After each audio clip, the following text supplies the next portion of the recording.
Good afternoon, and thank you for joining us for today's webinar on tech and cyber risk management.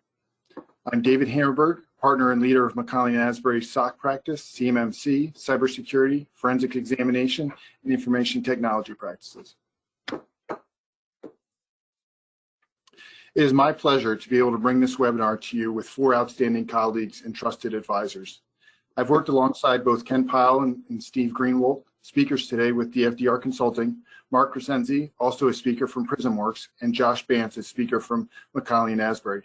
This is an outstanding group of professionals, each with in-depth knowledge and expertise in their respective areas.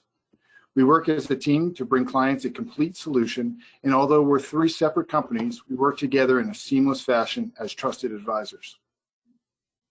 I encourage each of you to visit our websites to learn more about the services we offer, and don't hesitate to reach out with any questions you may have. Before we get started, I just want to mention, if you have any questions for us during the webinar, please submit them through the built-in questions function in the webinar control panel, and we will be sure to follow up with you after the webinar. For those of you that need CPE credit, please note that there will be 5 polling questions throughout today's webinar. So be sure to answer those if you are looking to obtain credit, and then certificates will be sent out to attendees via email within 2 weeks. With that, let's get started. Josh Bantz, principal and key member of our SOC practice, will be joining me for this first presentation on control versus process as it pertains to SOC 2 trust services criteria. Good afternoon, Dave. Hope everybody's doing well. We decided to select control versus process for the SOC 2 trust services criteria as our first installment of this tech and risk management training. And with that, we bring a depth of experience of helping clients in the SOC practice, trying to identify their controls, identifying processes, and so forth. And one of the challenges that Dave can attest to is that we certainly see a lot of errors and various confusion over determining what is an internal control versus what is part of your internal control process, so to speak. And in that, we are really attempting to identify out and pull out those important key controls or control items from our clients' processes, so they can be part of the SOC report. So we've decided that this is a key enough area and an area where we see enough concern that we certainly want to give everybody a little background as to what exactly a control is. We'll kind of break down what internal controls are, give a highlight of some examples of different types of internal controls, and then also identify and go through kind of the differences between what is a key control and what is just a process. And we'll give you some varying examples as we go through this as to the types of controls, et cetera, that you may see, so that there's some real life examples, so to speak, as we're discussing this presentation concerning how you can properly identify these. And I think this is the type of an area where it is very important, especially as you're going through trying to identify controls and identifying the most important aspects. So with that, we'll go ahead and kick it off. So internal control basics. The first thing we say is, what is the definition of internal controls? Dave, do you have a basic definition that you would like to give for what is an internal control? I mean, when I think of internal control, you're thinking mostly detective or preventive, and I know we're getting into that, but something that is going to make sure that something is happening correctly.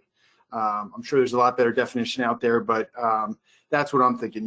What's to make sure that process is happening? Is there something that is, you could be doing all the right things and not have that monitoring in place to make sure it's happening. So do you know it's happening? Can you prove it's happening? Probably got beyond what you were asking. No, you're spot on, Dave.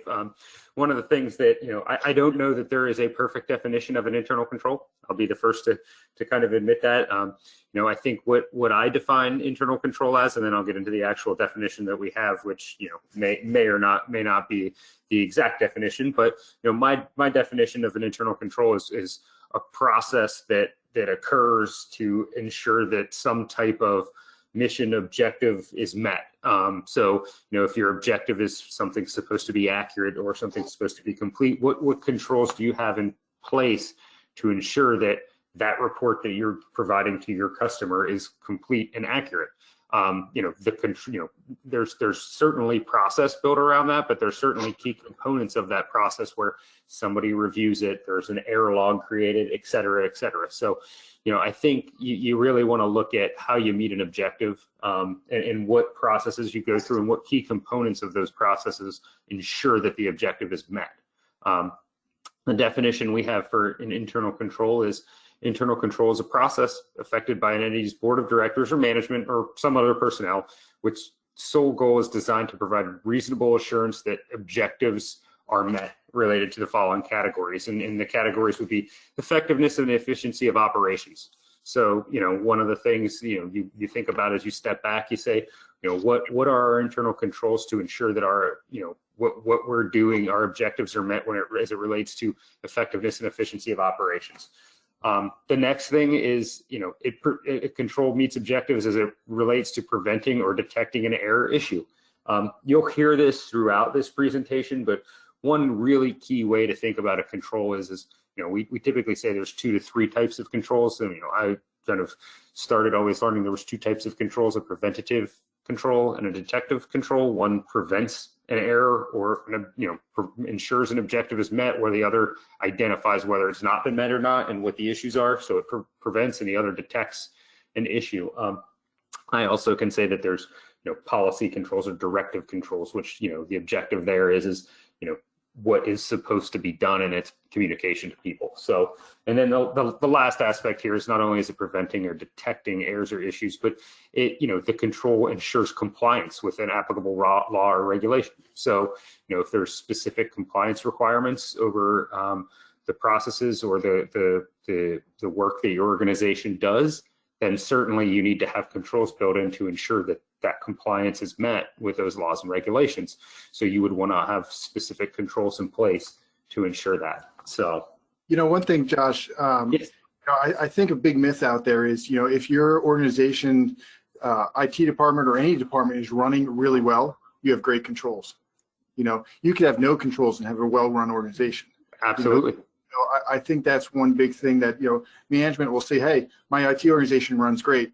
Well, that really doesn't mean anything. We find that with SOC too. They're like, well, I have a great organization, but, they don't have any controls to prove that they're doing what they're doing, et cetera. So I know I don't want to take up all the time now. So no, you're good. Well, and I would 100% say that, to kind of elaborate on what Dave said a little bit, you can have a well-run organization and have no controls, and just because you don't have any controls and nothing may have occurred from an error, or an issue that has come up, but when that does happen, you don't have controls in place to catch that or identify that. And so, let's be honest, you can be fortunate enough to have a well-run organization and, not have defined controls in place and not really had to have them in place. Whereas there will come a time when those controls are needed and should be in place all along. It's kind of a best practice concept. So, I mean, you could be that organization that's, fat and happy, and they're just happy that, it's running well, but you don't have any detective controls. So you just don't know what you don't know what you don't know. That's quite 100% accurate on that one. So some of the key concepts of internal controls. So as we're thinking, and as you may be thinking out there, let's talk about an internal control and how to identify an internal control. And, as we're starting to think about these internal controls, I want to give, a little background and some key concepts before we jump into what a control is and types of controls and so forth. But, an internal control is basically an activity or series of activities that are performed to identify, prevent, detect an error, make sure compliance with laws are met, and that the organization operates effectively. Internal controls are impacted by people. It's not just a handbook or a series of policies that tell people what they're supposed to do. It's certainly impacted by people. So people are part of internal controls. Internal controls, provide reasonable assurance. They're not absolute assurance. A good, as I would say, a good book of controls includes preventative, directive, and detective controls as part of its, as part of all of the processes in place.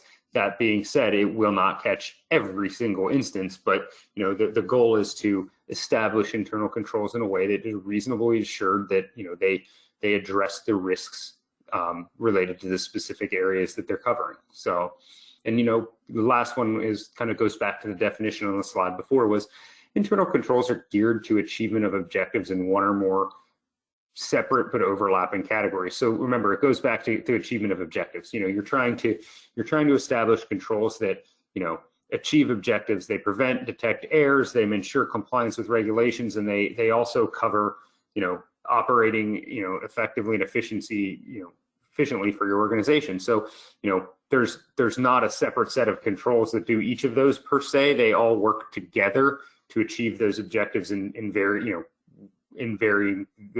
categories. So if you have the right controls in place, preventive, detective, and your control misses it on the preventive, you're hoping that you have the right controls on the detective side to at least detect that something went wrong.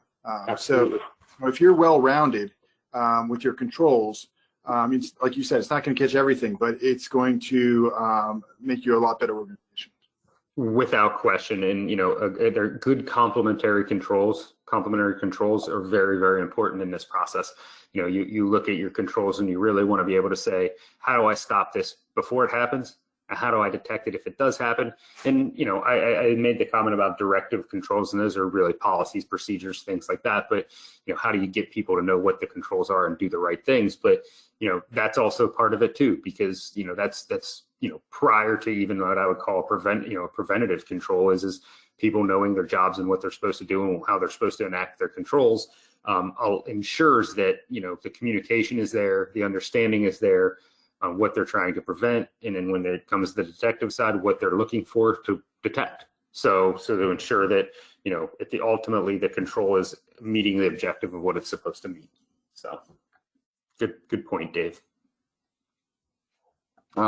So what is a control? A definition of a control is an activity to confirm that the right thing is being done. We've kind of discussed this throughout with two types of controls, preventative and detective, but a preventative control ensures the right thing will be done. A detective control determines whether the right thing was done. I would ask Dave, can you give me an example of a preventative control? Putting you on the spot right here, but For sure. The a preventative control could be employee screening and training. Of course, that could be a directive, the training, but you're trying to prevent. So, segregation of duties would be a preventive control. Right. Items like that. And then, on the detective side, Mark Grzenzi is going to get into a SIM here shortly, and that's, a great detective control. Now, just having a SIM isn't a control. Monitoring that SIM is the control. So that would be an example of the detective control. Gotcha. That's 100% accurate. Yeah, I like to think of preventative controls as being something that you put in place to, ensure that somebody's, one way I think about it is approvals for logical access for, system access, and ensuring that the person has been given the appropriate approval and has granted the right access, and they don't have more access than they need. You do that on the front end at the onboarding process. That's a preventative control to ensure that, access to the systems are appropriately restricted as they should be. The detective control in that environment is every 6 months or every quarter, you do a review of your system access to ensure that the people that are supposed to have access, and there hasn't been any terminations where somebody's not been appropriately removed or somebody hasn't changed departments and no longer needs access. That's where you're you're reviewing what is currently in place to ensure that is accurate. So, a lot of review controls fall under the detective, umbrella, so to speak. So, and that's one way to think of that. Go ahead, Dave. Another one there would be vulnerability management. And I know that's going to be talked about with Steve here coming up shortly. That's all about detective. But again, if you just have the appliance, or you just, and you don't monitor it, then it's not a control. So I think the big thing you have to really think about the difference between a process and a control, and that is, you can have door locks, but that's, unless you're monitoring, the access to that, et cetera. It's just a process. 100% agree. That comes to our next slide, key control versus a process. This is where, quite frankly, we see a lot of difficulty in identifying controls, as we go through and do our work. It's often difficult to separate the difference between what is just a process and what's a control, and I think you have to kind of take a step back to our previous slides and say, a control is a defined activity that really prevents or detects something or meets an objective, whereas the process is just part of it. So one great example I put in here is a very basic example, but management prepares this is kind of I'll go ahead and read this, but it's kind of an example of what a statement of two activities, and it's management prepares monthly access reports and reviews the individual's access monthly. So one of the things we have to look at there is what is the control? Dave, what do you see as the control in there? The review. Correct. The review of those reports is the control. Management preparing a report is just, preparing a report is merely an activity. It's part of the process. But if management just prepares a report and sets it on a desk and nobody ever looks at it, there's no control there. There's nothing to prevent or detect, whether the individuals on that report have the appropriate access or not. Whereas, somebody reviewing that report that's prepared is the key control there. So, you really want to make sure that as you do this, you're thinking about what task, what is being performed through this process, whether by an individual or whether it's automated, that is essentially, basically meeting the objective and making sure that something's correct. That's really the goal you want to look towards here. And merely just preparing something, preparing anything is not part of it. It's the idea of that active process of ensuring accuracy or ensuring completeness, things like that. So real quick, another example would be logging. It's great to have logging turned on, but that is not a monitor, right? You got to review that logging, use a SIM, whatever. That's when it really becomes a control instead of a process. Absolutely. So next is some types of internal controls, and I kind of wanted to go over this because one of the things is we talk about controls, but there's lots of different types of controls. So let's think about, as I go through this list, types of controls. I mean, authorization of something is a control. Authorizing somebody's access is a control. Configuration is a control. If it's configured in a specific manner to prevent access, configuration is certainly a control. Exceptions and edit reports. I mean, exceptions and edit reports are absolutely without question a control. So, you want to, those are your detective controls where you're identifying things that weren't done as they were supposed to be done. Interface and conversion controls.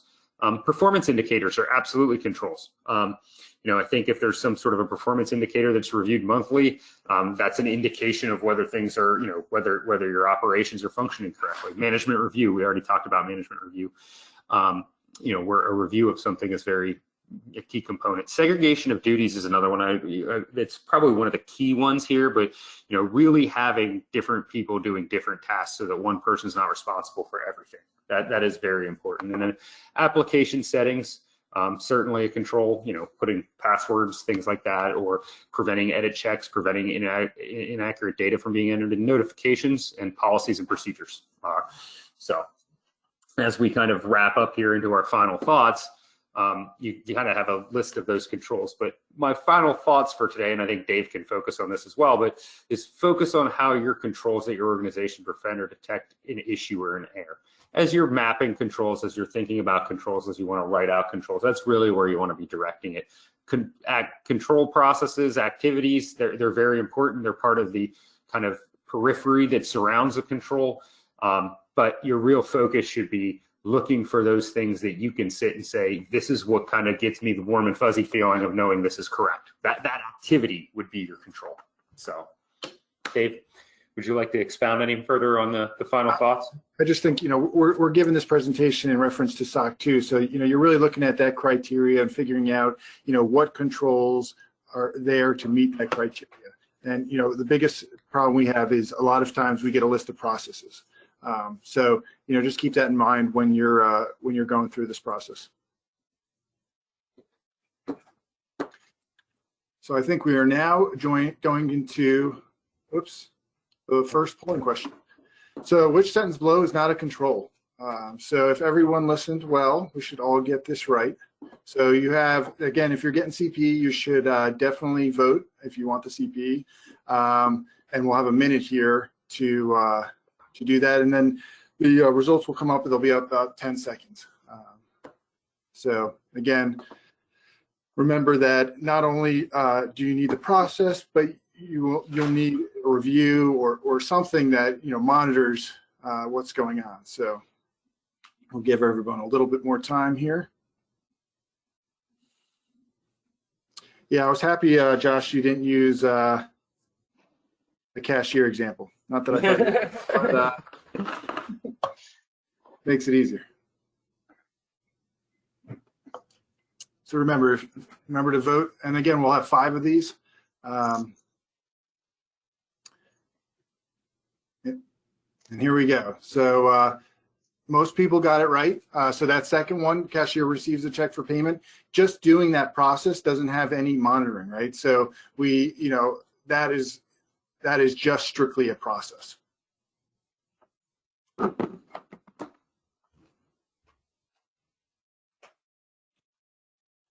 All right, let's see here. Oh, you went too far. Go ahead, Josh. Okay, so Dave and I are back. If you haven't had enough, you haven't had a fill of us yet, we're going to present another in our second installment in this webinar, which is Pitfalls of a SOC 2 pre-assessment. So Dave and I are knee deep quite often in most of our days in SOC 2 work and SOC 2 pre-assessment work, which really involves kind of identifying, mapping, in determining organizations' controls as they relate to the trust services criteria required for the SOC 2. And over the years we've found several areas where there's definitely areas for improvement in ways that not only Dave and I, but our clients can help manage this process and make for a successful SOC 2 pre-assessment.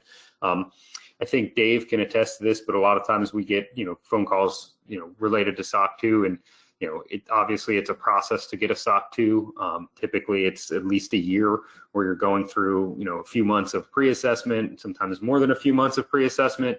And then into the testing period and so forth. So, I think one of the things is it's not an overnight process. At the same time, I think there's certainly some tips in this presentation, some things that we've learned over the years of how to make, how to have a successful SOC 2 pre-assessment and be able to get into that testing period sooner rather than later. So we're doing this in 20 minutes, but I think we probably could do this in 3 hours if we really wanted to dial into this. I mean, there's so many areas where the same mistakes happen again and again, and it's amazing. You can tell the client what's going to happen, and it still happens. Anyway, we'll get into it here. Yeah. Dave and I actually discussed this in advance of this presentation, and we both said, well, we don't have to prepare too much for this one because we can talk for hours about the varying ways to work through a pre-assessment and so forth, and some of the pitfalls that we found. But a pre-assessment, to give those on the webinar some background here, a pre-assessment engagement is an engagement that is established to identify specific controls to meet selected trust services criteria for a SOC 2 report. So a SOC 2 is a service organization controls report related to trust services criteria. There's 5 criteria: security, availability, confidentiality, processing integrity, and privacy. And basically the pre-assessment engagement is where we work with our clients to identify what controls they have to meet the varying criteria that they select. And that goes through looking at their processes and identifying controls and so forth. And it's typically performed prior to the initial SOC 2 report. The idea being is you want to get a readiness assessment, a pre-assessment to identify where your gaps in your controls may be, as well as what areas you need to do better from a documentation standpoint, policies and procedures standpoint, being able to have some time to train your employees.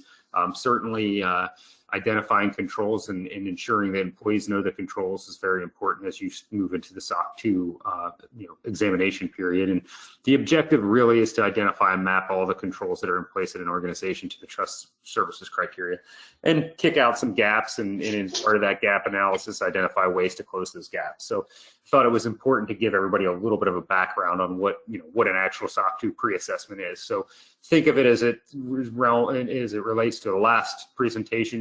We're talking about controls. This is how to identify controls. This is okay. We're in identifying controls to meet your trust services criteria you've selected for your SOC 2. So typically there's 6 steps for a pre-assessment engagement, and usually we start with a type of SOC report needed. SOC 2. Type 2, Type 1, what trust services criteria we may be looking at. Consider there's 5 of them. The basic background on a trust service criteria for a SOC 2 is you must do security. It is the baseline, the baseline criteria, and then you can add on confidentiality and the others as needed, depending on what your customers are asking for. So typically mapping this, identifying the type and mapping the scope of the report are 2 really key components of this process, and usually they're some of the hardest parts, because you may have 40 clients and at your service organization, and quite honestly you just truly don't know who wants what, and you're trying to keep everybody happy. So that's where we step in and really try to identify that scope and say what is everybody looking for. There's always going to be some outliers. You can't make everybody happy. So this is certainly part of it. And then once you've identified the scope, and then you identify which trust services criteria will be part of the report, I think one of the things Dave can attest to is, people come in gung-ho to this and they try to throw all 5 of them in.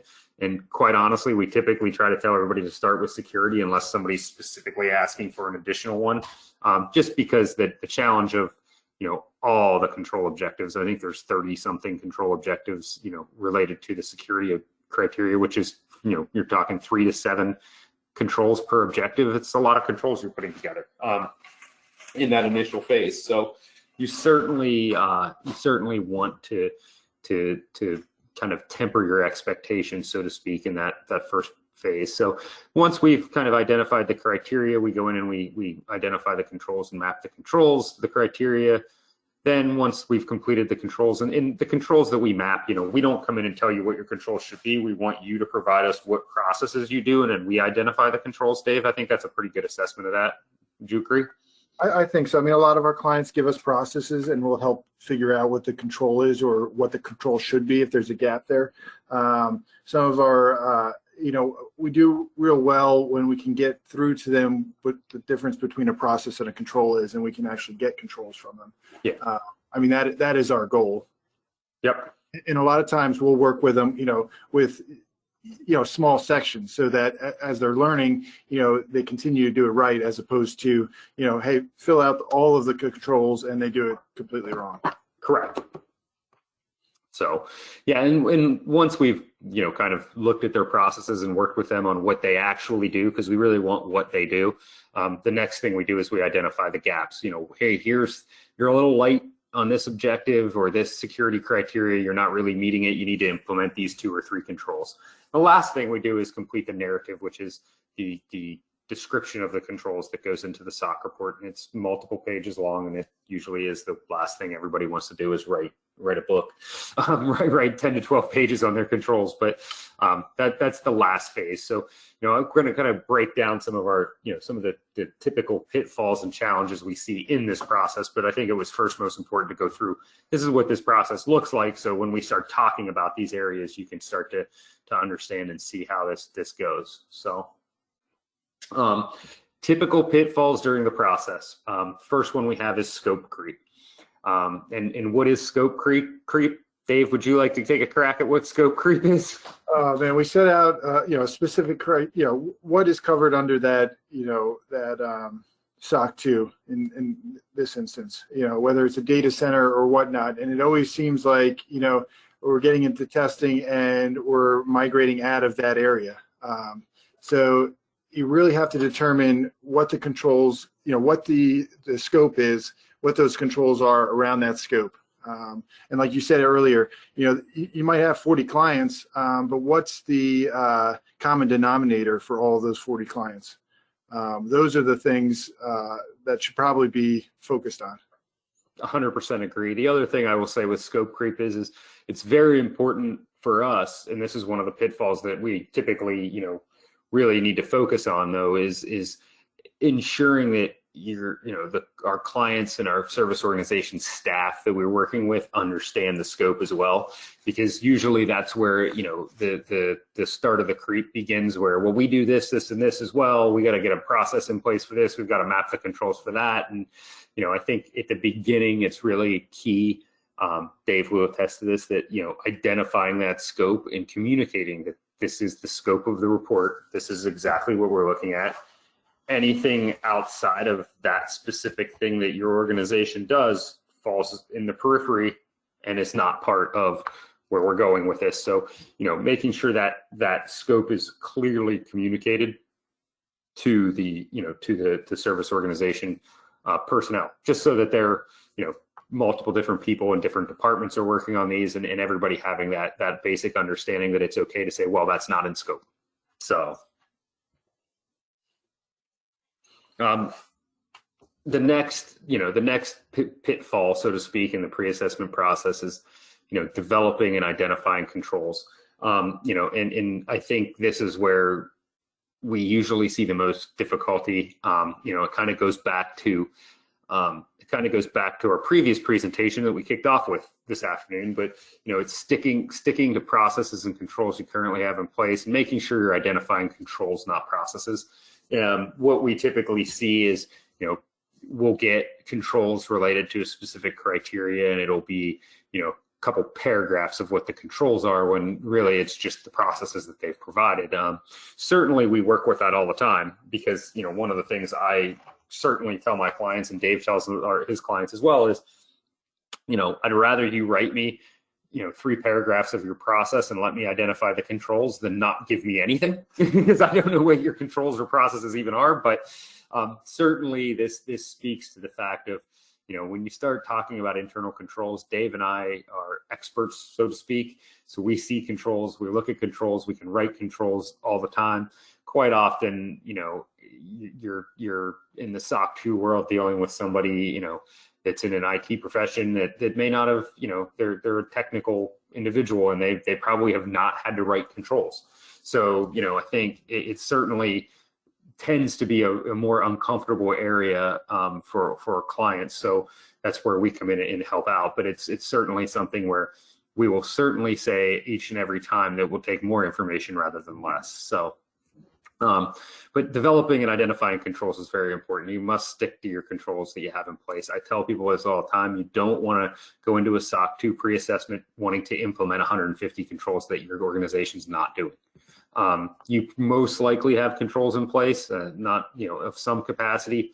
You want to start with working with those. And then the third item there is to identify the gaps. I mean, you will identify gaps during this process, but, the idea here is not to revamp your entire organization's processes. It's to take what your processes are in place and enhance them with additional controls in additional areas. So go ahead, Dave. I think from a SOC 2 standpoint, you might have a great control in your mind, but unless you can, prove it, it's not a control for a SOC 2. In other words, we're going to sample through the testing period. We're going to, you have to show us that actually happened. So, documentation is a huge thing. And, no tech guy likes to document. It's not in our blood. I'm sure there's someone out there that says, I love to document, but usually it's not the case. And that when we do get into the testing period, we really need to see that control is operating correctly. So just keep that in mind, that controls have to be, audible. Correct. And you're 100% right with that, Dave. I think that we say that the fourth one down there is require evidence. So if you're doing a control, you have to be able to prove to us that you're doing the control. And that's really important. So, that's one key thing to always think about is how can I show them this? Because if you can't prove it to me, there's no control. So The last one is also important, is you're identifying your controls and you're developing these controls.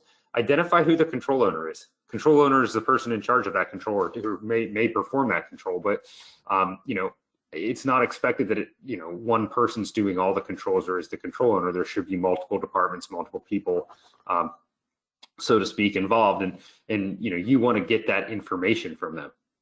So you want them to tell you what controls they have in place, because they're the one that's in the weeds doing the process. So the next pitfall that we have in this pre-assessment process is staff requirements and timing needs. This is a huge one that we've run into, and it's this process of pre-assessment requires substantial time from service organization staff. So our client staff, they have work to do, they have other jobs to do. Whoever's assigned to be part of this process needs to have time carved out of their schedule to be able to do it, because it's not a overnight item. It's not something that's easily put together and they can do in an afternoon. There's going to be, most likely months of putting together controls, mapping, controls and identifying gaps and creating controls to close gaps. So I think that we say that it typically lasts several months, so allocate staff accordingly and make sure they have time to work on it. And the remediation of gaps also takes weeks to months, so I would tell you to prepare accordingly for that as well. I mean, we usually use a spreadsheet and we guide people through that way. And everyone always thinks, oh, I've got a different way of doing it. It's going to be quicker and faster. But in all reality, it just takes a lot of time. Absolutely. So the next kind of pitfall is timelines and project plans. So, this is a key one, but, establish early on in the pre-assessment process, what is your goal? When do you want to have this done? And, Dave and I will tell you whether it's a realistic goal or not. Somebody tells me they want to have their pre-assessment done in 4 weeks and start their process for their SOC 2. I'm probably going to temper their expectations quite a bit in the first meeting and say, you know what, let's look at 3 months. That's an aggressive timeline as is. So, but set timelines, set goals so that you have something to shoot for, so you know when you're going to issue your type 1, type 2 report. The other thing I would say is as part of the timeline and project plans, one of the successes that we've really seen is weekly check-in meetings. Meet weekly with the team. The pre-assessment team, McKonly Asbury will meet with your staff, service organization staff weekly. Even if nothing has gotten done, if you have a weekly meeting, where people tend to be holding accountability, and you set a goal for the following week's meeting, if it's not being met, somebody's going to get on that call and say they didn't have time to do it, and that accountability means something. So, set forth a project plan and a timeline, based upon when you want your goals to be met, and set meetings to meet those. And it helps with the accountability piece as well. It's very, very important, and we've had a lot of success through that, just in doing that. So, the final step is to develop. The final step in the process of the pre-assessment is the description of the system, the narrative, as we so call it. It's usually 10+ pages. It has to be written. The service organization should write the narrative. The idea is it's their controls, it's their processes.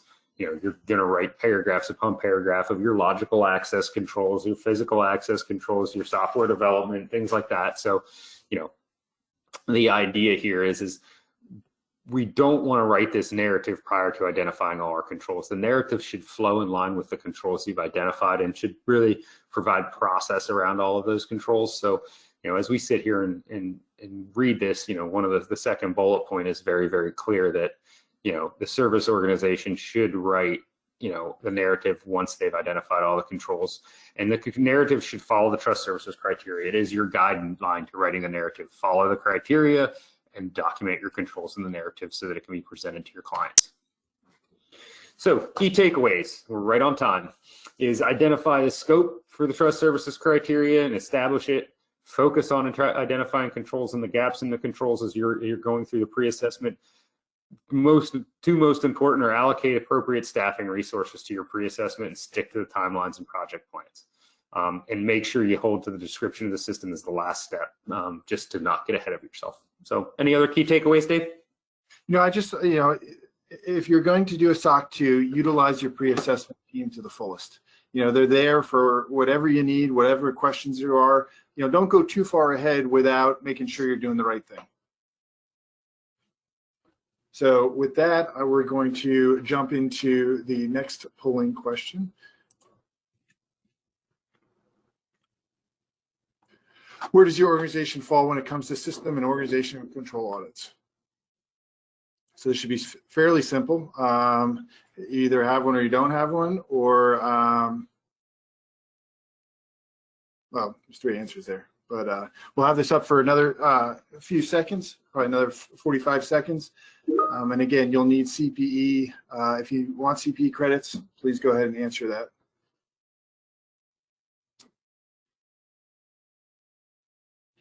And while you're answering that, the next speaker coming up here is Mark Crescenzi. I've known him for a while. Great speaker, good friend, and worked with him. So looking forward to that presentation coming up here shortly.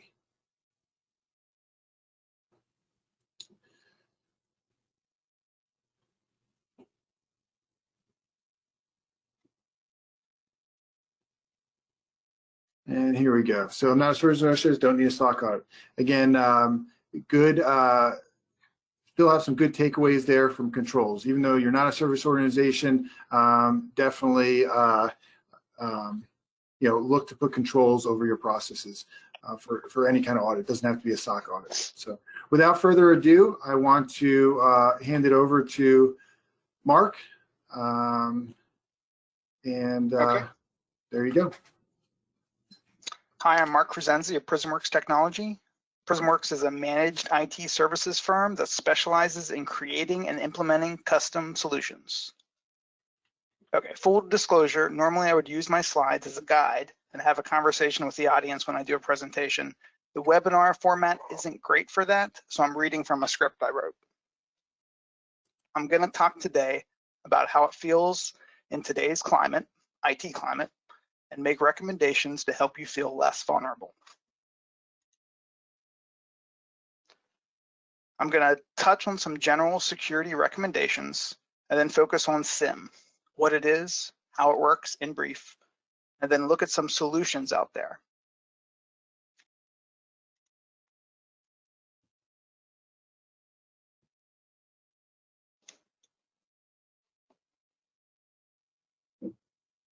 And yes, I'm trying to click.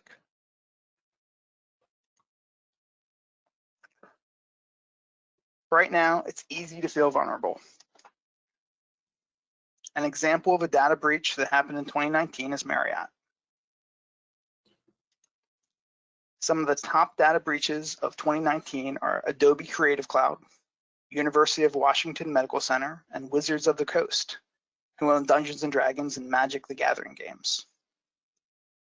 Just in the top 10 data breaches in 2019, there were over 35 million records exposed. Once it happens, it can happen again. Marriott got hit in 2020 also. Essentially, data breaches and identity theft happen.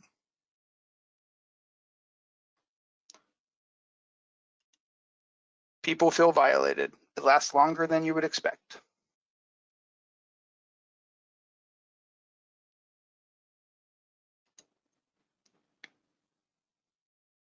The most common way attackers get your information is from fake emails sent to trick you into giving them your account information, called phishing emails. The best defense against phishing attacks is common sense, using some simple verification steps that can help you protect you and your organization.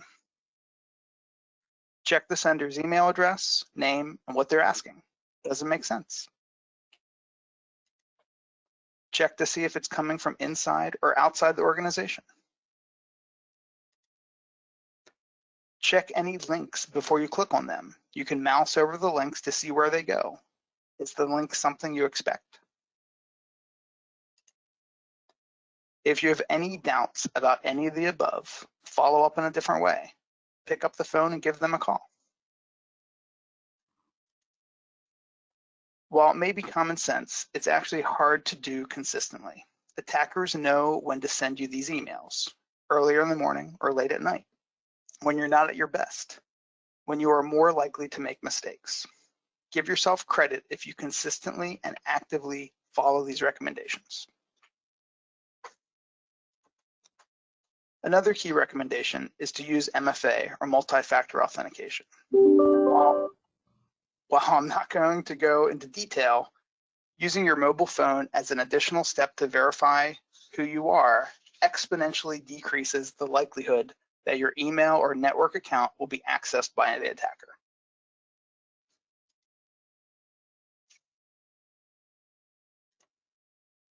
The National Institute of Standards and Technology sets the IT security standard for federal agencies. NIST's recommendations are used throughout the industry. Their recommendations are minimum 8 characters for a password, although many security organizations think that 14 is a better minimum. No sequential or repeating characters, something like 1, 2, 3, 4 should not be in a password.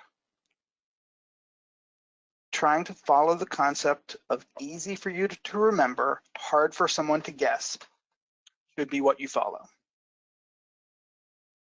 Also, it doesn't need to be a complex or use complex characters like leet speak, like a 3 for an E and a $sign for an S, although using one special character is recommended.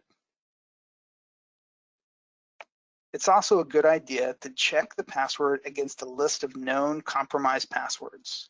This process is called screening. While it should be obvious, you should not reuse a password. Each site that you have an account for should have a different password. While this is difficult to manage, we recommend using a password manager. Below are a couple common examples. Most of these services have password screening as options.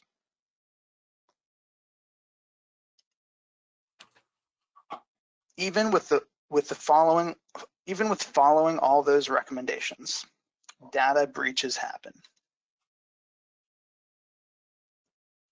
Identifying when it's happening is challenging. Responding to it is even harder. Applications, workstations, servers, network and security devices all log information and events related to their own issue. Network devices, applications, and security devices all log information only applicable to their own operation. Well, that seems obvious. It creates a unique issue. That information is very siloed and might not show signs of a hacking attempt.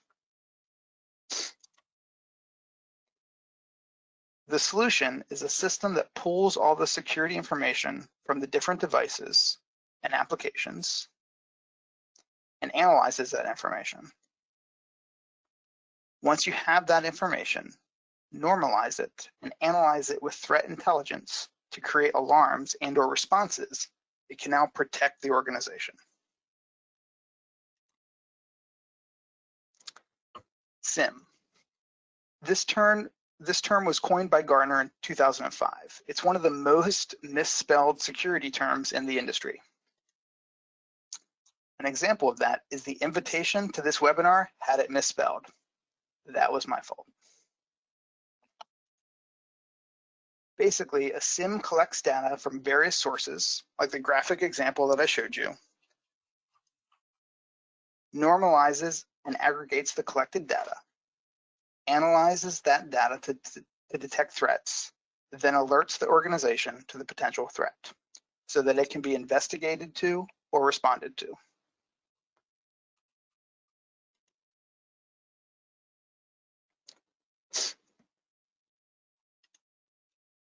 The SIM collects logs and events from various endpoints. This information is then normalized to remove duplicate information stored in a database for processing and the ability to run queries against it. Once the data is processed through querying, the data is enriched by adding threat intelligence, machine learning insights, and information by correlating data from multiple sources. This is where the real power of leveraging these components resides. The user interaction layer provides visibility and visualization into this enriched data, allowing users to interact with the data, creating reports, enforcing compliance, and creating alerts. to the end goal of creating and responding and protecting the organization. Also, most modern SIM systems provide a level of orchestration, automation, and response, which is referred to in the industry as SOAR.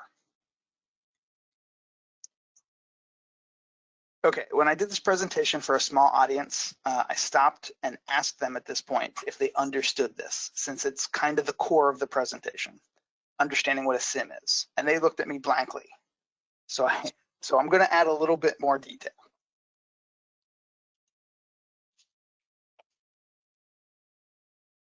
Endpoints. Using either native log forwarding, a SIM client, or a specific vendor integration, data is collected from endpoints. A device that can produce a log or event should send this information to the SIM. It's the first step, get the information.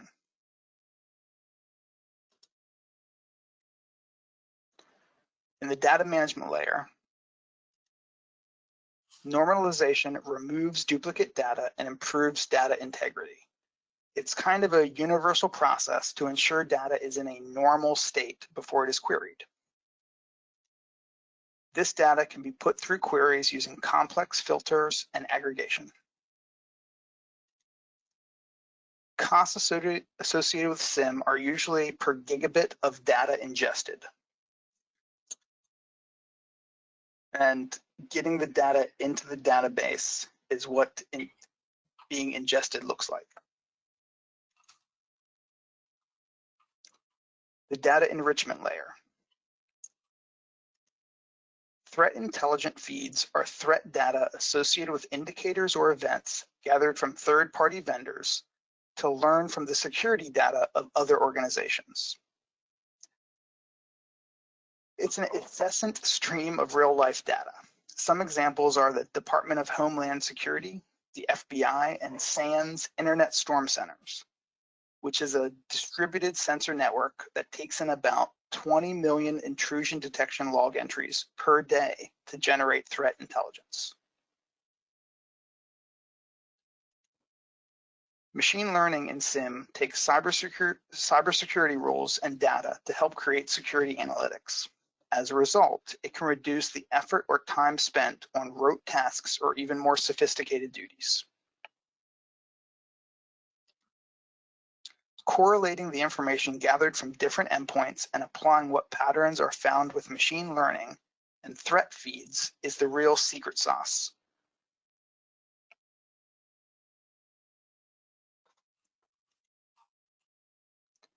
User interaction layer.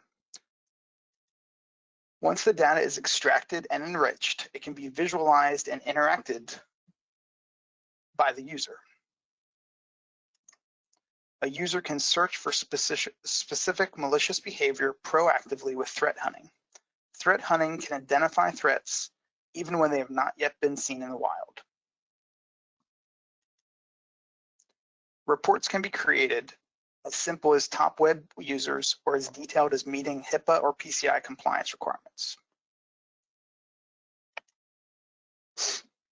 Alarms or alerts can trigger notifications to let organizations know to respond to a potential issue, or with SOAR, automate a specific response with predefined rules.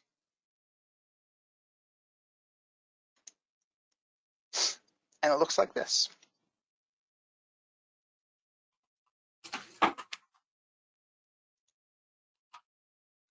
Hopefully this image makes more sense and you understand more how SIM works.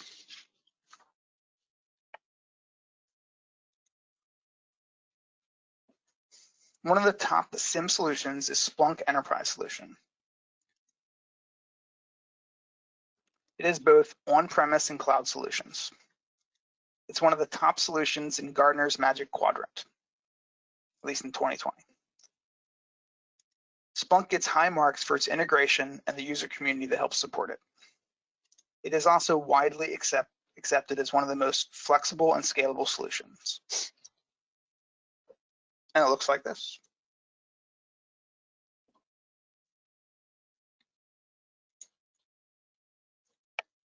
Another solution that has a large install base is AT&T Cybersecurity's Alien Vault. We work with OSSM and Alien Vault USM more than anything else, at least at this point. Alien Vault has a free open source SIM called OSSIM. We're big fans of this offering for customers to get comfortable with the SIM, both as a concept and establish a baseline of how much data is likely to be ingested. Alien Vault USM Anywhere is a full-featured cloud SIM that consistently gets praised for how easy it is to administer and how well the user interface is. The interface is fairly intuitive as far as SIMs go, which adds to the ease of administration.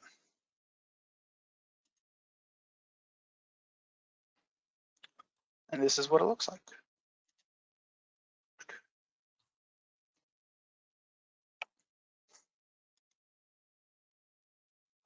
Azure Sentinel. Azure is the new kid on the block. Microsoft's SIM offering reached general availability in August of 2020. It's a cloud-only solution primarily focused on Microsoft's own products. That being said, they currently have 81 connectors to integrate into other vendors' equipment, including a generic log connector. I think it's pretty exciting to consider all of Microsoft's resources focused on threat analysis. That has the potential to be amazingly powerful. Also, it's easy to set up and get started with Azure Sentinel. Anyone familiar with Azure should be able to set up a basic install. Microsoft has some successes out there and some products that it hasn't done a great job with. Time will tell if Azure Sentinel will be the powerful tool I think it will be. And this is what it looks like. It looks like Azure.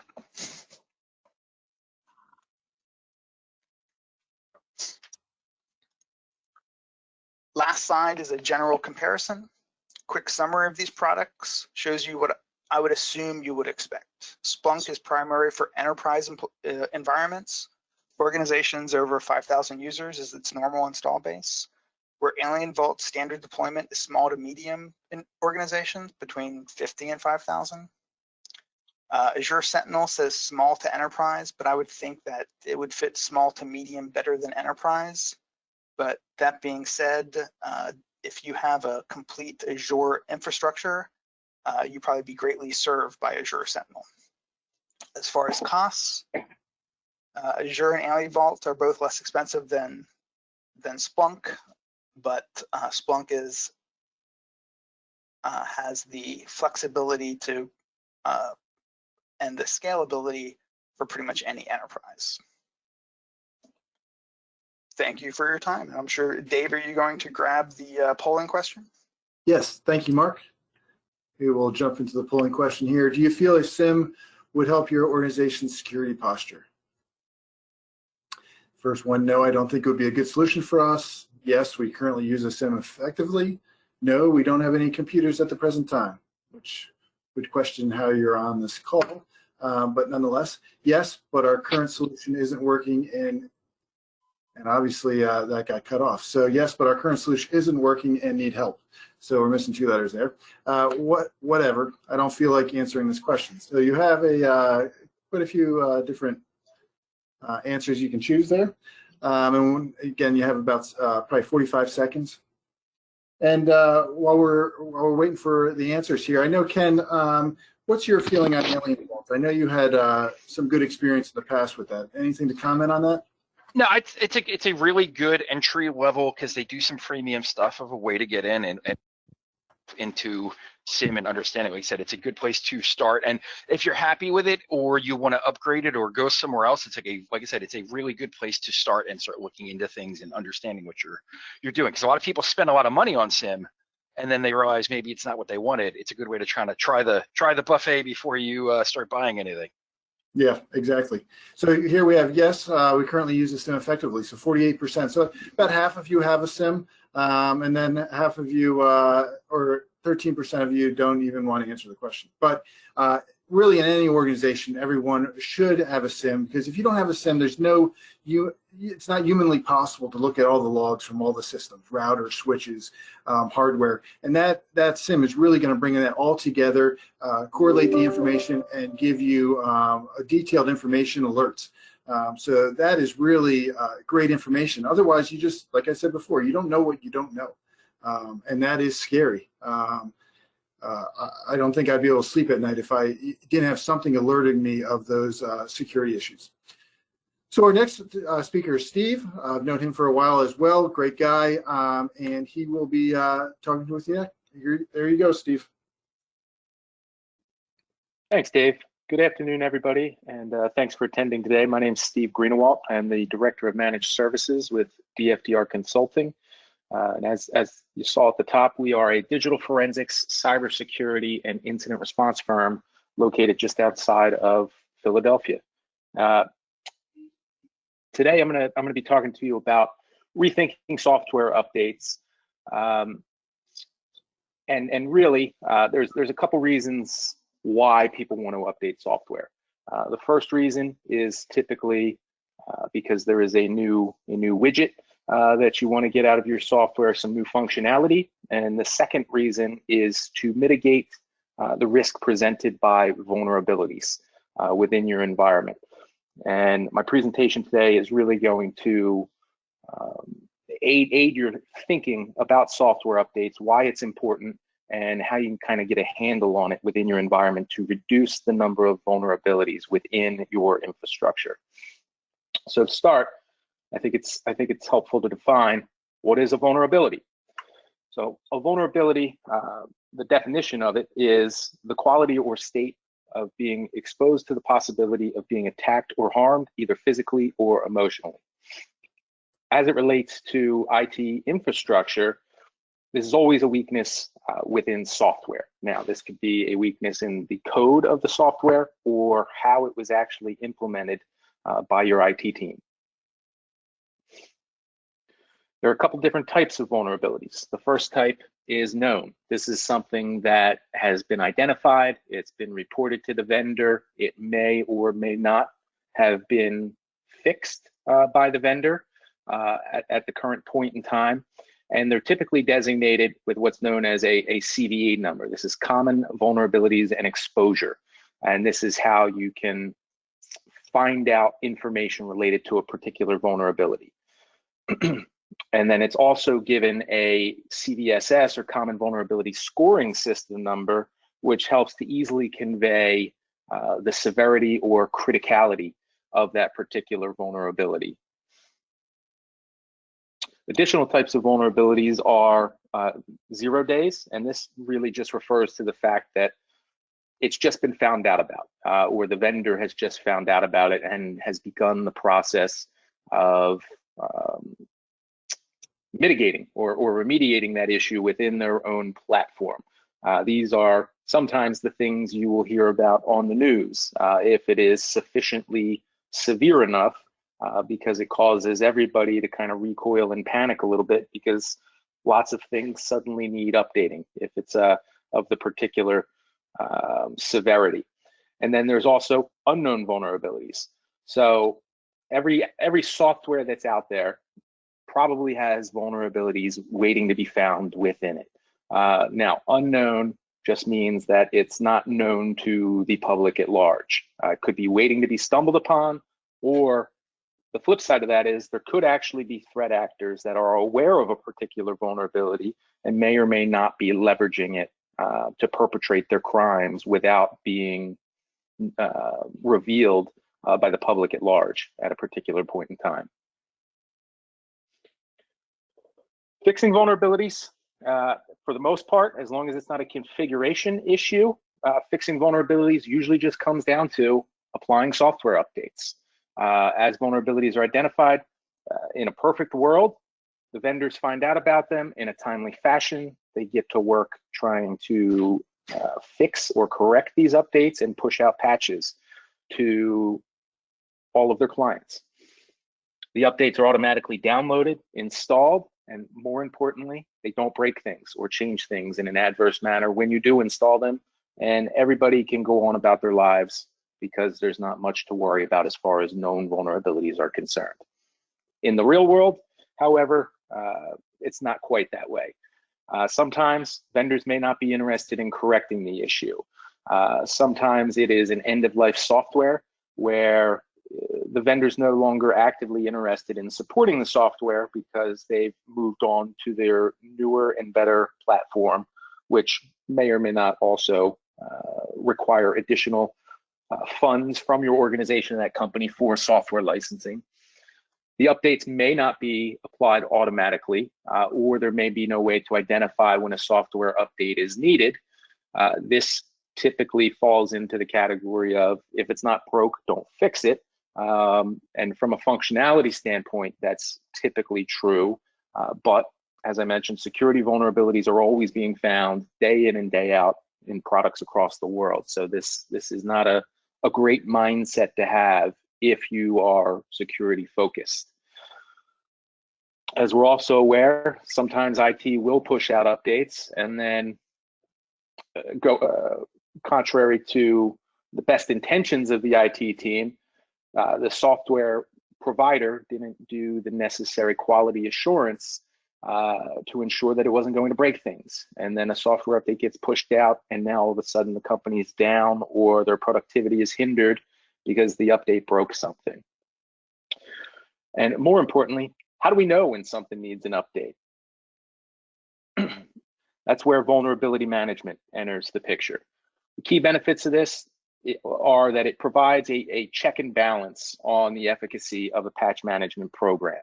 So you may have a certain solution within the environment, looking at all of your different software assets and saying, hey, everything is good to go from an update standpoint. But you want to have an outside solution that will actually confirm that for you so that you can be confident in the fact that, yes, everything's updated and we know that our vulnerability exposure has been reduced within the environment. Vulnerability management also provides you with the ability to spit out different reports depending upon what type of information you need to see for different compliance needs or internal controls as well. And it can also, as I mentioned, assist with specific compliance needs. In this case, so the SOC 2 Common Criteria 7.1 includes a section stating, to meet its objectives, the entity uses detection and monitoring procedures to identify, 1, changes to configurations that result in the introduction of new vulnerabilities, and 2, susceptibilities to newly discovered vulnerabilities. Now, some of you guys may be saying, but we use Microsoft Update. And I'm sure anybody that has ever tried to update their computer is familiar with this or a similar screen where you go in and Microsoft says, hey, everything's great. There's no new updates to apply. Go on about your day. And to some extent, this is true, but Microsoft isn't the only software provider that you are likely using within your environment. This is a screenshot from our managed service offering here that kind of depicts that. So as you can see, we have some unsupported versions of Windows that are being run. So as I mentioned with end-of-life software, if the vendor is no longer supporting it, you are unlikely to get any type of security updates for those products. There are a couple rare exceptions to this, but it is by no means the rule. In the Windows ecosphere, Windows 8 and 10, I believe, are the only supported Windows operating systems that exist. So if your company is running Windows 7 currently or Server 2008 or earlier, Microsoft is not providing you with security updates for those products any longer, even though if you were to go into Windows Update, as you saw in the previous slide, it's going to say, hey, there's no new updates. And that's because, yes, the updates have all been installed, but Microsoft's also not providing you with any new ones. So if you would only rely on Windows Update, you wouldn't know that there's an issue. Additionally, you have other products such as Adobe Acrobat, QuickBooks, any other line of business applications that may be used within the environment. If this presentation had been a couple months earlier, I might have said Flash, but thank goodness for everybody, Flash went end of life earlier this year, so that's no longer a concern that people need to worry about. So as I mentioned, it's a check on, or vulnerability management provides a check on your patch management program. So it's really a trust but verify type of step. And this is also because not all updates are created equally. So as I mentioned, sometimes you'll go into Windows Update and it'll say that everything has been updated. There's nothing to worry about. But then when you dig a little bit deeper, you'll realize that some Windows updates, while they may install the change that they are supposed to implement to mitigate the security threat within the environment, doesn't actually become enabled until a registry key is created and or set a specific way. So your update or your patch management or your update system may say, yes, this security update has been applied, it's been installed, but it's never actually updated. So you haven't actually mitigated the risk within the environment. And you may not have any way to identify that without an outside solution that can shine a light on that. And then in addition to what I discussed, does Microsoft make your firewall, your router, your printer, your wireless access points, and every other application in use within your environment? And the answer to that is no, they don't. There's a lot of different vendors, whether it be Dell hardware, ESXi, if your IT department uses VMware. I mentioned some of the line of business applications that may be in use. All of those have their own update channels. They all have their own vulnerabilities and risks to the environment that may exist depending upon a specific version of software that you're using. And you really need to know, how am I going to quantify that? How am I going to identify that impact to my business so that it can feed into my risk management framework? There's also things to consider also, which updates will take priority. So when you start to look at this information within an environment, there could be hundreds or thousands of different issues that may require mitigation. And a lot of them could potentially be remediated just by ensuring everything is updated to the most recent version.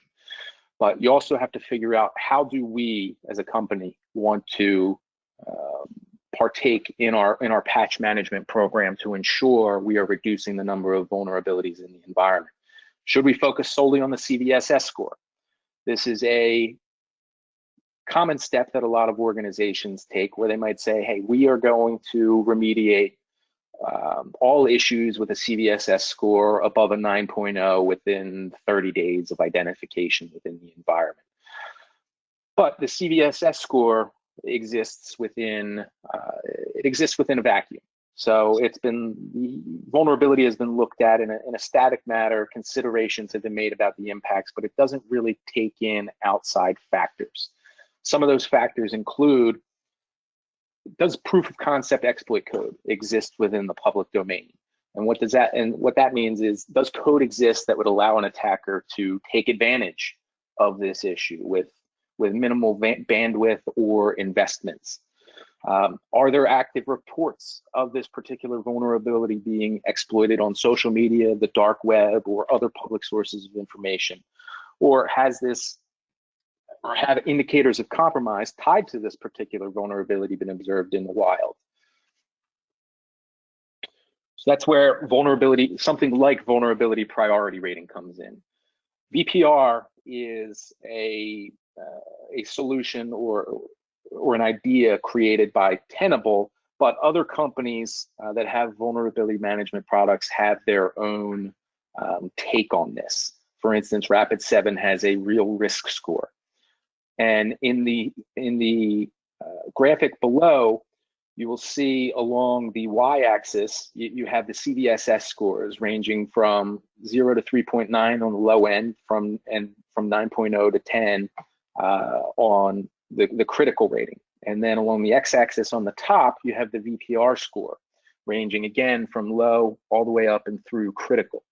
And what you can see is, when you factor in some of these additional data points into how you're going to rate and prioritize vulnerabilities within your environment, that everything changes up a little bit.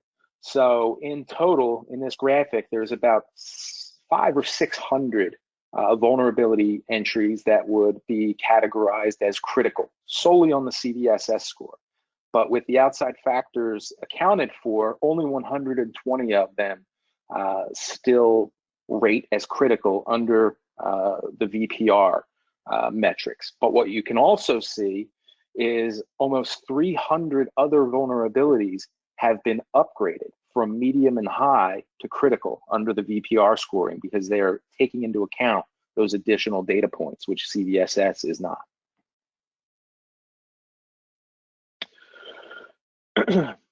And then you also want to be able to gauge the effectiveness of your vulnerability management program, your patch management program. And this is where the reporting really comes into play on these types of solutions, because now you can really start to drill down into your data. As I mentioned before, depending on what a company implements, if the goal is we are going to mitigate X within 30 days, you can analyze the data to pull out those metrics or key performance indicators to gauge the effectiveness of your program. And correct me if I'm wrong, Dave, but this would play into one of those control aspects where you have all of the data. Now management has refined data that they can go back and assess and actually ensure that the company is staying within scope or spec of what their process and procedures is dictating. Yes, that's correct. And then the key takeaways from all of this are really, you want to be able to identify vulnerabilities across the myriad systems within your environment. You want to have a plan, process, or procedure to address identified issues in a timely fashion. And then you also want to utilize reporting where possible to bolster confidence in the effectiveness of that implemented program.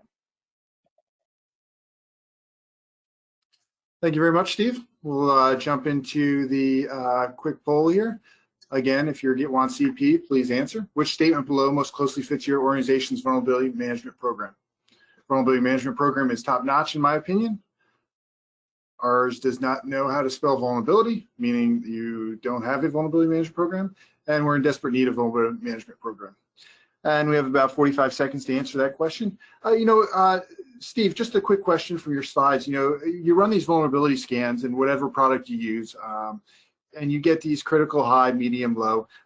What do you tell your clients in regards to focus on? Obviously, you want to focus on the critical, high, but do you eventually get down to medium and low and be like, I got better things to do, or are you really pushing further examination there? Yeah, it's certainly beneficial to always chip away at the issue, especially for compliance-bound entities. There's usually going to be something that's going to be dictated in those controls that are saying what you as an organization are doing. That should be looked at as your minimum bar. That should not be looked at as, hey, we did this and that's all we're concerned with. If we had more time, Ken could probably go on for hours about all of the low and medium priority vulnerabilities he has chained together within companies as part of penetration testing engagements that have allowed him to escalate all the way up to administrative level credentials. Even though they're quote unquote low or medium, that's how they exist today. That does not mean that in the future somebody could not find or stumble upon a unique or novel way to kind of piece together different issues to make something very powerful.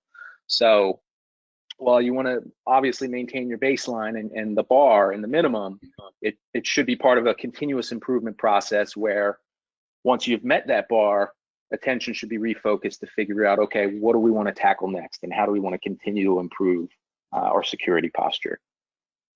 Excellent answer, if I had to say so myself. That's great. So the answer to this question here, our vulnerability management program is top-notch, 67%. I'm sort of surprised there. We run into a lot of clients that this is one thing they don't have set up. They don't have a program that really correlates, brings that data in and shows where your vulnerabilities are from a scale of critical, high, low, medium. So I'm glad to see that, interesting. So without further ado, our last speaker, Ken. I've known him probably the longest, and he is a guy with a vast amount of knowledge, and we'll be able to speak probably to 7:30 or 8 o'clock tonight if we let him. But we are only going to give him to about 3:45. So go for it, Ken. Hi, everybody. So really, we're going to talk about here. Are you able to hear me, Dave?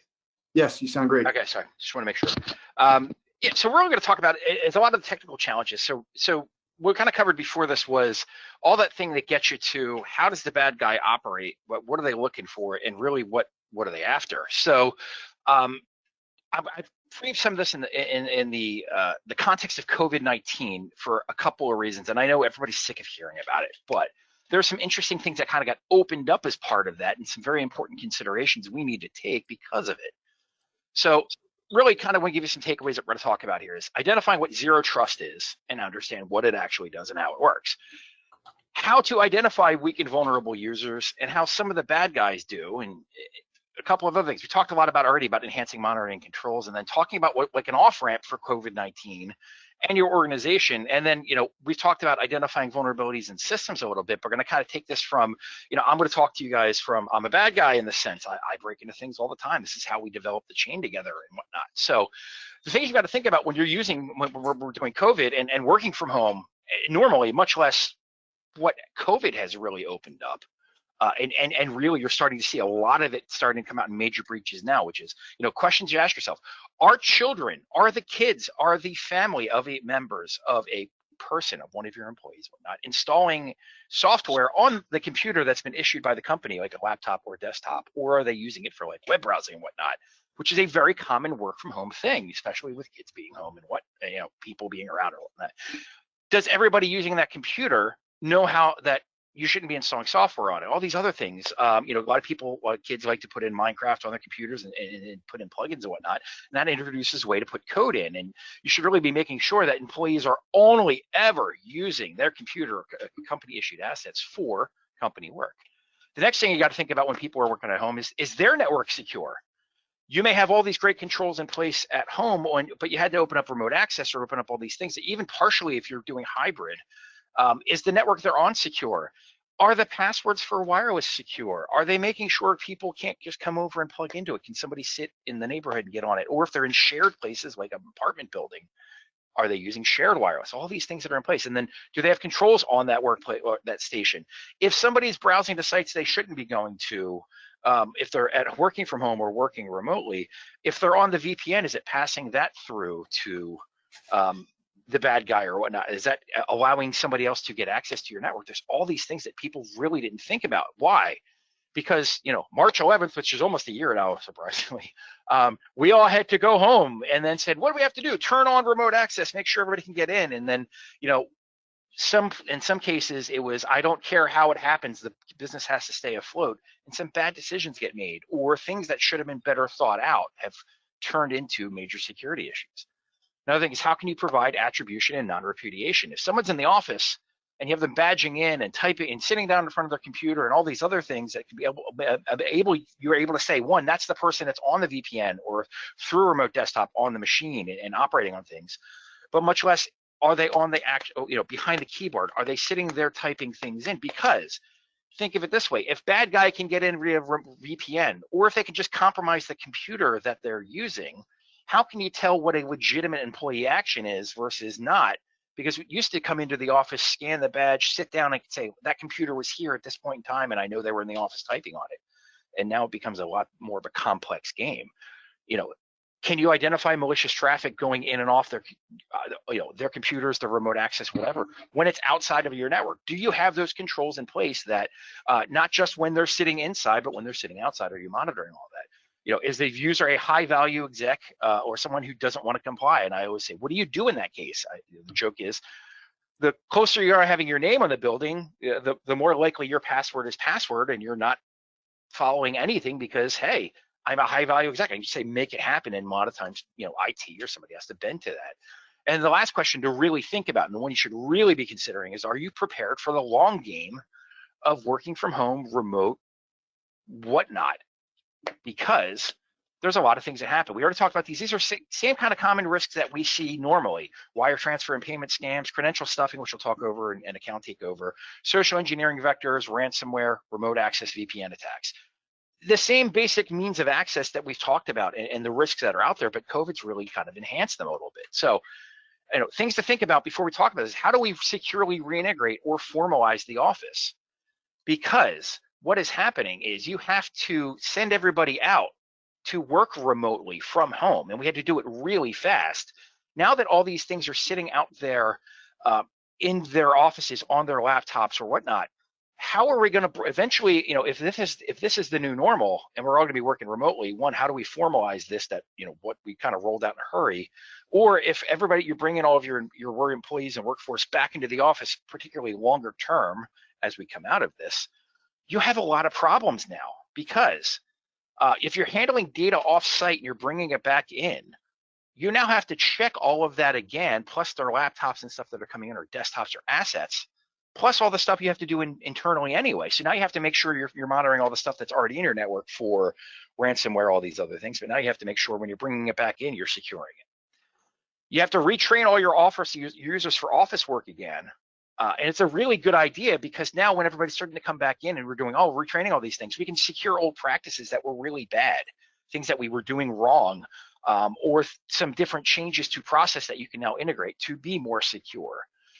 There are a lot of impending regulations and issues that are coming in for not only before COVID happened, but now that we have all these other things, you have to throw some more on top of it. So to say to yourself, how do we securely reintegrate or formalize whether or not this is the new normal, or we're going to eventually bring all of our users back into the office?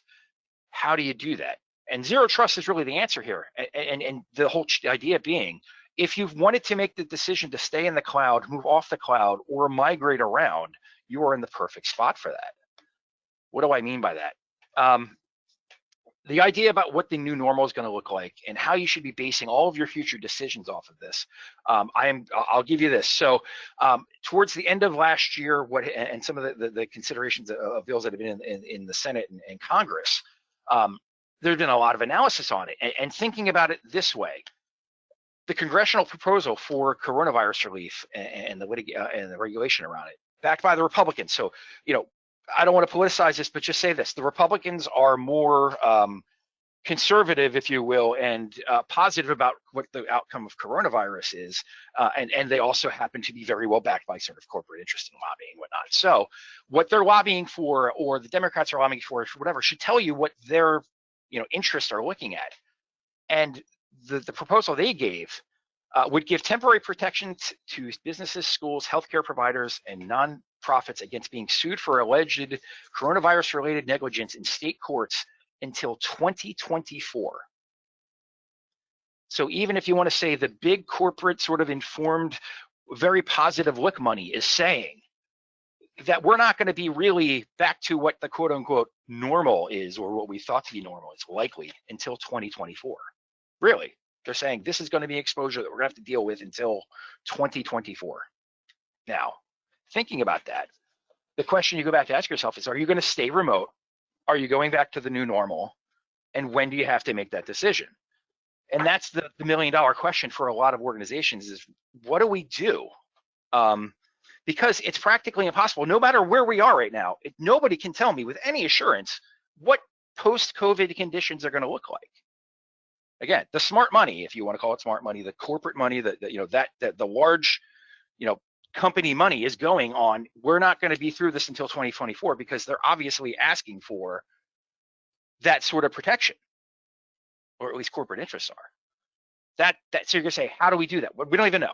The next one is economic uncertainty is making dual resource commitment impossible, which is saying, if you're going to try to, things financially in the economy are not fantastic right now. So do you and your company have the resources and time to say, we're going to both keep workers remote and try to handle that, but also try to keep the users we do or don't have internally, externally secure? So you say, now I'm running dual tracks. I'm trying to now double my resources and commitment to service and security. And that's really hard, and it costs a lot of money. And you think about it, so we can barely manage to stay compliant when things are normal. A lot of companies were in bad shape before all this happened, and now we threw the extra additional insecurity of we had to turn everything on and send everybody home without planning it out. That's a huge problem. So you ask yourself, even beyond all these things, is this the new normal? Is the way we're working right now the new normal, quote unquote, or are we, is the new normal going to last for a year, 2, 3 more years? And you have to ask yourself, well, everybody's worried about these questions, and you say to yourself, is there really a need to choose?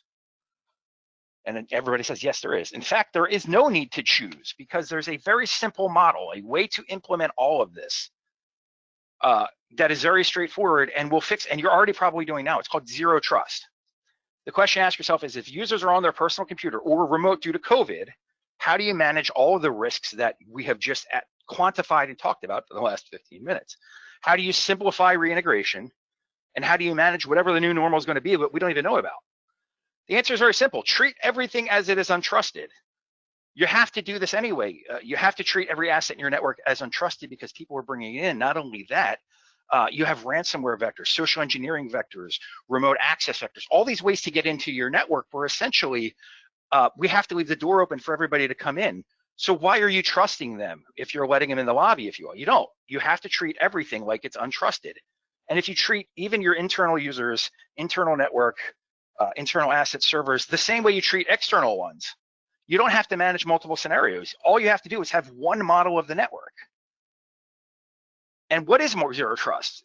And people know me, I'm a very plain-spoken, no BS guy, and I will be very honest about you. It's not a new idea, and honestly, the zero trust label on it is really mostly a marketing pitch. If it sounds like I've told you this, or somebody else has told you this a lot of before, it's because it absolutely is.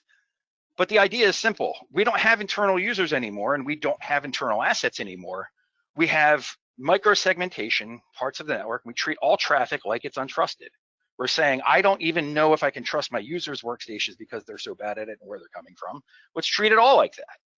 And it's a simple implementation of the most basic common security principles of all, least privilege, which means I'm restricting access to things, saying I'm only giving people the minimum amount of rights to our network that they need to do their job. And it sounds hard, and it's not. And what you think about is restricting the access, you're reducing risk of ransomware and malware spread, because I'm making sure that people can't propagate or send things to the network or copy things around, or I'm looking at everything with a suspicious eye. Like, you can't copy files from this network to the other. That hugely reduces that risk of ransomware and malware spread.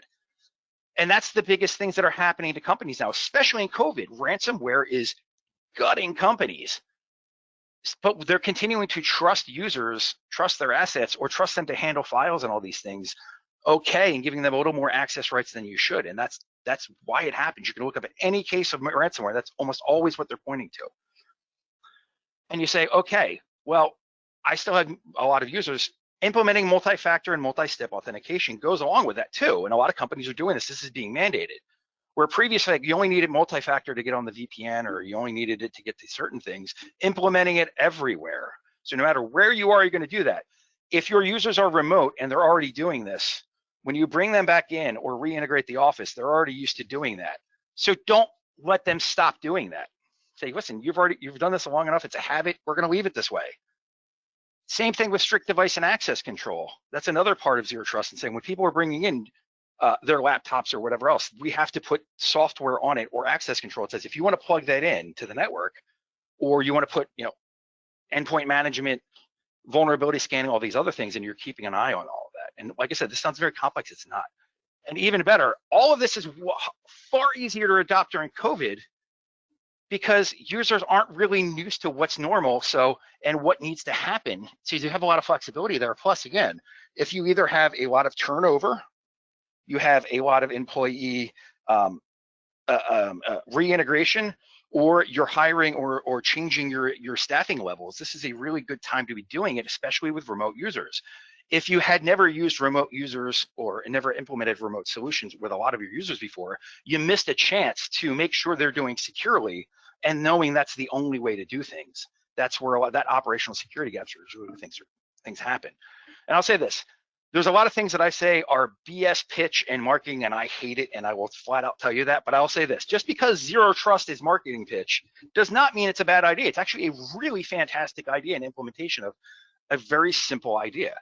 Why do you want to do it? Because I will tell you flat out right now, you will be forced into the zero trust model eventually. In the next 5 years, this is the way everything is going. Like I said, I'm giving you some sort of we're getting a little bit ahead of the curve by understanding what zero trust is. And again, it works.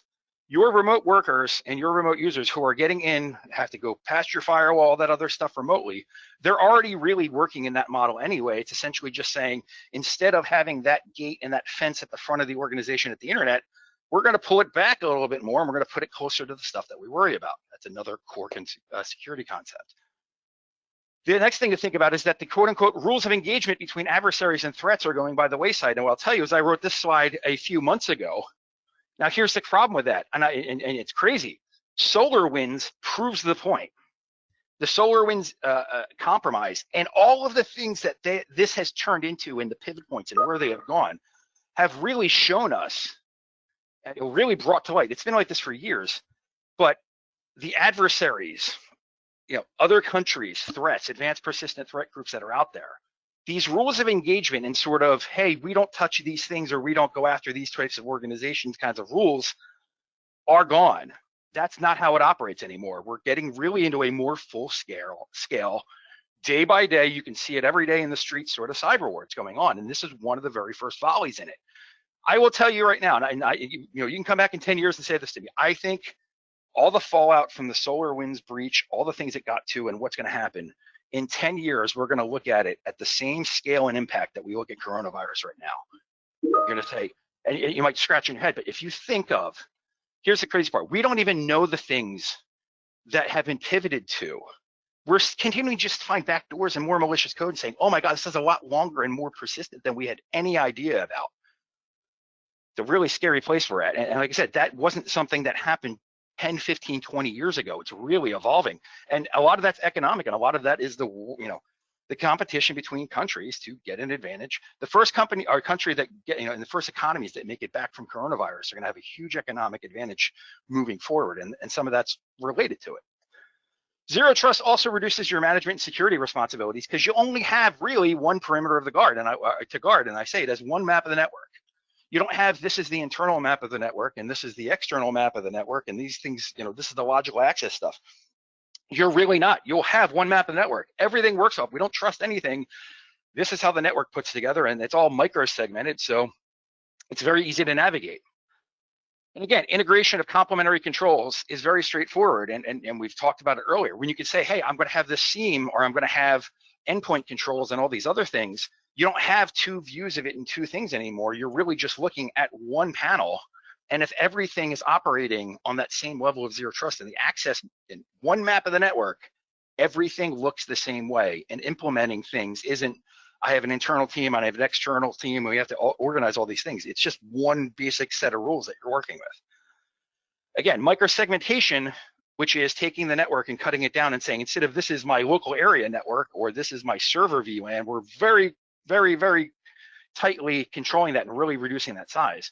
Microsegmentation and IPv6, which is designed for microsegmentation and global integration, are driving this. And IPv6 is really starting to take over because we've ran out of IP space and things are being built for it. And this generation of coding and IT people understand it a lot better than the last ones did. And that helps adoption. Again, why implement zero trust for anything else? It reduces your budget during some bad times and saves you money. Because again, I don't need to buy two sets of things to handle the internal and external. I don't need to do all these things because it's really just one track to follow. The question we always ask ourselves is, if you don't have the time or money now to do this, to protect your company and save it and make sure nothing bad happens, how will you have all that time and money to do it when an incident occurs, like a ransomware attack, a DOS attack, some horrible thing that happens to you, and you're going to have to pay the money not only for ransom, remediation, legal help, all these other things that go into it, plus triggering insurance and all these other things. Then you have to put all the money on down anyway that's going to have to implement this, because you're going to be forced into it, whether it's going to be regulatory or some big incident happens to your company and goes there and turns into this. One of the big questions people ask me is, well, why am I a target? Why am I a big deal? Who would ever be interested in us? Well, I'm some company, 500 people, whatever else, that we're not big.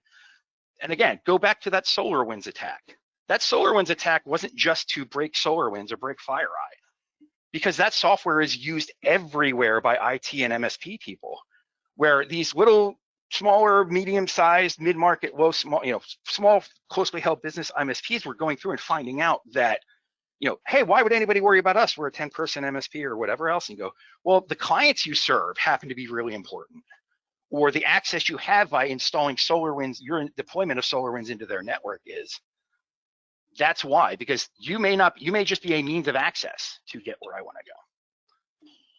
And again, cyber warfare is really here, and COVID amplified. A couple things to think about is closely review your cyber policies, because if you don't have wartime exclusions or crime exceptions, things that happen during this, particularly with the difficulty of attribution and a couple of other things are going on, you may find out if a ransomware attack is tied to an advanced persistent threat group or is seen as an act of war by an advanced persistent threat group, your cyber policy may not cover it. That's a real thing. Or it may not cover crime, crimes that have happened or are paying for that stuff. It may not cover ransom. You can pay insurance to get your ransom covered, but you really have to ask for it. And again, if you think about the SolarWinds hack, the going theory and all the data that we have so far says it was an APT group associated with the Russian government, a well-known, fancy bear, well-known APT group and whatnot. If the insurance companies say, we know it's them, or we have this high confidence that this group that operates as part of the Russian military is responsible for SolarWinds, and they launch a ransomware attack, is that a crime or is that an act of war? Does anybody have an answer for that? Because not even the insurance industry has an answer for that. I can tell you this, what they're pushing for, because I teach the claims litigation management college. What they are pushing for is for it to be an act of war, because if it's an act of war, they don't have to cover it. Insurance companies don't get rich by paying money, and that's where it's going, and that's some of the things that are going on right now. Accounting and financial sector are considered critical infrastructure because of the access they have, and that's going to fall under some very interesting guidelines from a regulatory standpoint. Again, adversaries are blurring the lines, because what happens is some of the people and some of the APT groups and the bad guys that are operating as parts of a military operation, when they're not working on that clock, they're going, basically this. They're changing the sign, and they're operating as just straight criminals. So one, they like to blur the lines because, hey, they're trying to make money on the side, and maybe they're engaged as an irregular group of threats or actors. And then again, attribution is difficult. Why is attribution difficult? Because you'll never hear anybody ever in the cyber industry, forensic industry, tell you that they know with 100% assurance that it was X, Y, or Z, or it's very rare when it happens, because we don't know how to attribute, which is saying, I don't know how to tell 100% that this is this or this is that. We talk about high, medium, and low confidence in our attribution. I will tell you that we have very high confidence of attribution for this attack for SolarWinds, but we still will never say 100% because there's always that slight little chance it could be off. And again, cyber warfare really blurs the lines with attribution, where, like I said, we don't know if this IP address or this bad guy is operating as criminal or military asset at any given time. And that causes, go ahead, sorry. I'm going to interrupt you real quick, and I'm going to let you finish up after we do a polling question. I just want to get this in. If people's schedules are tight and they got to sign off at 3:45, just want to do this polling question, and then we'll get back to Ken for those who can stay on. It's been an exciting presentation, so I'm sure there will be some. So which statement below most closely fits your organization's post-March 2020 security posture? We conducted a formal risk assessment, additional risks. Procedures for employees did not change. We did nothing. Made the IT environment workable without any risk assessment. That's sort of what Ken was talking about. We're hoping everything just works out. So we'll take. Go ahead, Ken. I was going to say, so while you guys are taking a few minutes to talk about that, Next couple slides I'm going to show you. This is going to be really quick. I just want to, like I said, while we're talking here, I'm going to give you guys a couple of slides here that just have some information for you guys to look up and really consider. I'm not going to sit here and give you all of them, but what I'll give you a really quick overview of what these things are. Like I said, I know everybody wants to get out at 3:45. I just want to cover one more thing, and it should only take a minute. Sounds awesome. So here are the results. So we got 41%. I actually did a formal risk assessment, so I'm pretty good. I'm happy about that number, actually. Surprised, but you know, the 5% just hoping everything works out.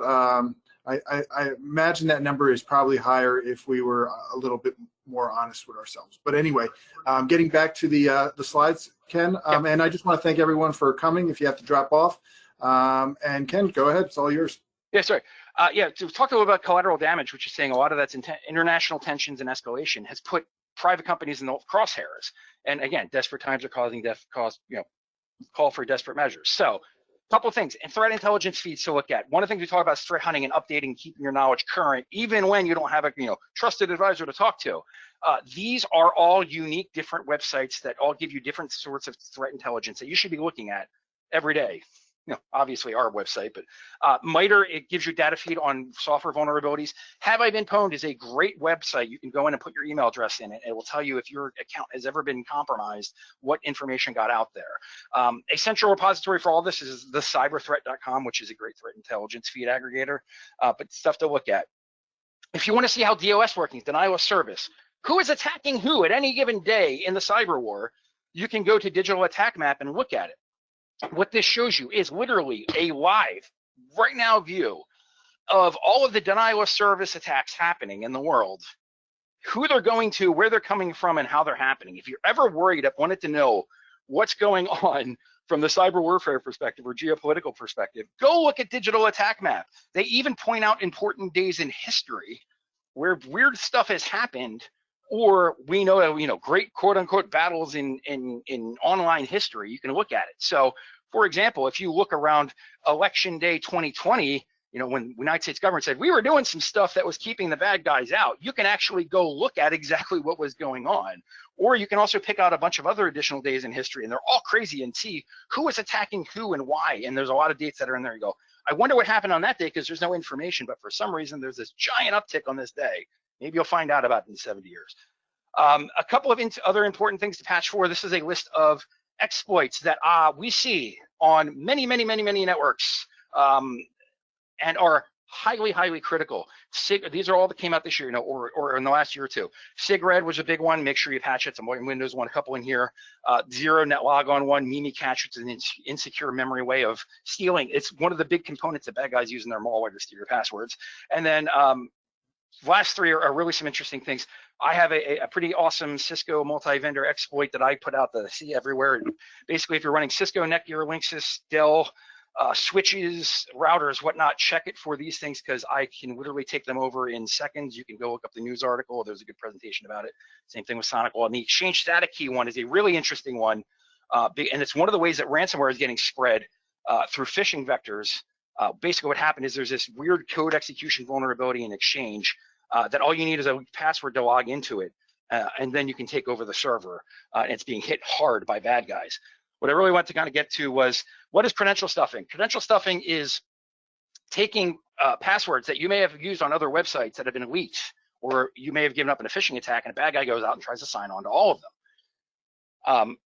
And you're asking yourself, where did your wire transfer money go? Or somebody signed into my Exchange mailbox and looked at all my email and started forwarding things, or was phishing people. And you say, where did all that money go? And how successful is it? And how easy is it to do? If you don't know about Hush Puppy is where your money went. So going back to credential stuffing.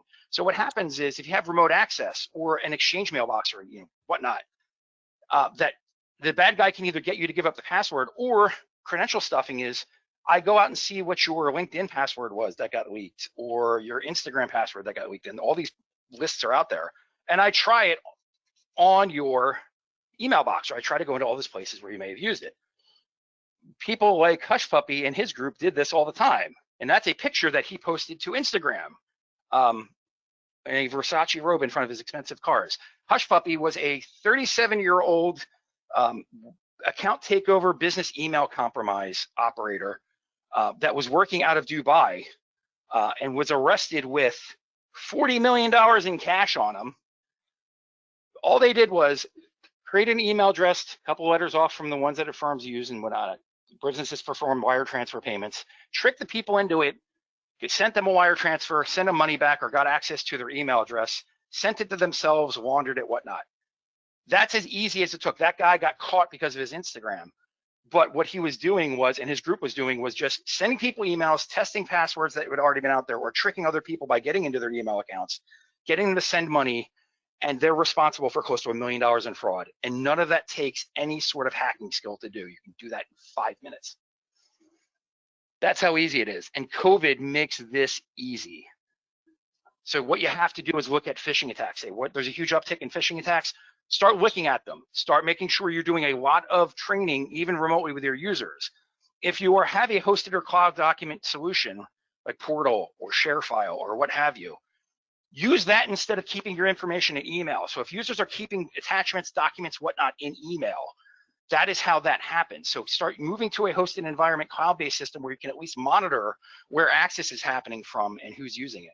And then start screening for keywords and interest grabbers, like vaccine or politically charged rhetoric in the last couple of months are really big interest grabbers for the bad guys that get people to click on emails that give them access to your email box and turn into wire transfer scams. So I'm going to wrap up. Thank you very much, guys. I know I was going a little bit deep on that, but I wanted to show you guys how this all gets turned into things. And it's not a very hard thing to do. You know, sometimes you're just unlucky. Sometimes a bad guy can pick your email address out of a list of email addresses, and you're the person that gets hit with a wire transfer scam. So Thanks. Awesome. Thank you, guys. Thank you, Ken. And I'm just going to push to the end here just so that we have the end slide up for our contact information. And just take a moment to jot down any of those phone numbers, email addresses for the individuals that spoke today. I want to thank both DFDR Consulting and Prismworks. And again, just the normal closing. Thank you for joining us for the webinar today. If you have any further questions regarding today's presentation, please feel to reach out to one of us and we'd be happy to help. A recap of today's presentation will be posted on our website in a few days. And for those of you who need CPE and answered all 5 polling questions, those certifications will be sent out within the next 2 weeks. Thanks again for joining us today and enjoy the rest of your day.